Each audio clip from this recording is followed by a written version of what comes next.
During the Great Depression, the Netherlands created a very comprehensive social safety net to help their citizens. Its huge paper database provided extensive information about Dutch citizens. Then came the Nazis. After their capture of Holland in 1940, that very complete database proved useful in their efforts to identify Jews among the Dutch citizenry. So much so that a much higher percentage of the Jewish citizens of the Netherlands lost their lives to the Nazis than those of other European countries.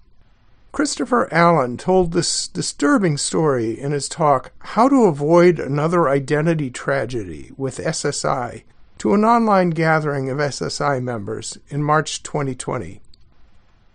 Hi, I'm Wes Kussmaul. Centralized identity records are like plutonium. In the wrong hands, they're dangerous. But then consider Lawrence Lundy Bryan's observation that there is no such thing as decentralized governance. If we're to have any kind of accountability in digital society, there must be a way to hold people accountable beyond just two individuals in a blockchain-based transaction. At the root of the biggest problems facing digital society is lack of accountability. And accountability calls for measurably reliable identities. The member enterprises of the Authenticity Alliance bring accountability to their user communities through the use of PKI identity certificates, and we hope you'll get a chance to watch videos that explain how we provide accountability and anonymity at the same time. For now, here are the basics. First, your identity certificate is like your car's license plate. Anyone can see it, making you accountable for what happens while your car's on public roadways. But no one gets to know your identity unless there's been an incident.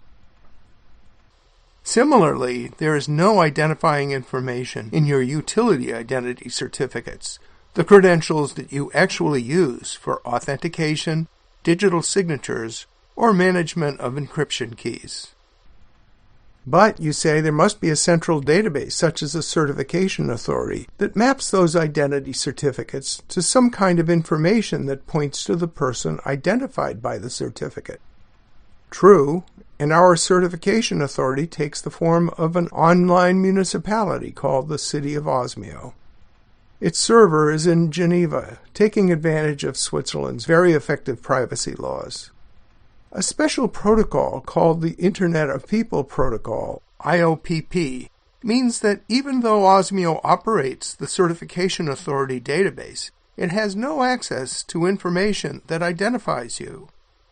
The only information in Osmio's database is the PCN, Personal Certification Number, what PKI traditionalists would call the public key of that identity certificate, and the certificate serial number of one of the specially trained notaries called attestation officers. Your enrollment record is kept by the particular attestation officer who's responsible for that record. Now, you can have dozens or even hundreds of utility identity certificates for different personas and functions. No one needs to know that they all represent the same person. Secretly, your utility certificates do point to the same foundational certificate, which is like a digital version of your birth certificate. But the connection is only disclosed if you want to prove that two of your personas represent the same person, or if someone gets a court order because you defrauded them or otherwise legally injured them. In that case, it's up to Osmio to decide whether to disclose the identity of your attestation officer, and then it's also up to your attestation officer to decide whether the court order is valid. The process is deliberately cumbersome. The Internet of People protocol also includes a patent-pending feature that uses hashing to prevent multiple enrollments of the same person. Multiple enrollments are what's behind the epidemic of synthetic identities plaguing the worldwide banking industry. To sum up, if a dictator wants the identity of that troublemaker who's been saying unkind things about their regime, they'll first have to ask for the identity of the responsible attestation officer. For that to work, they'll need to bring a court order from a court whose legitimacy is recognized by the certification authority, just to get the identity of the attestation officer.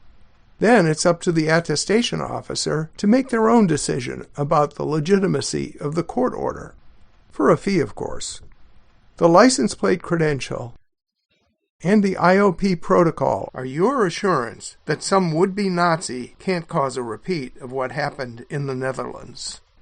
Watch our other videos and consider joining the city of Osmio in its mission to deliver the governance of the world's information infrastructure into the hands of the people who use it.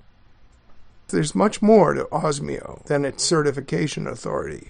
The governance of Osmio is by a system called optimocracy, meaning that anyone with an Osmio identity certificate can participate in the governance of the city of Osmio. We've covered a lot in these videos, so let's do some summing up, starting with an explanation of our definition of authenticity.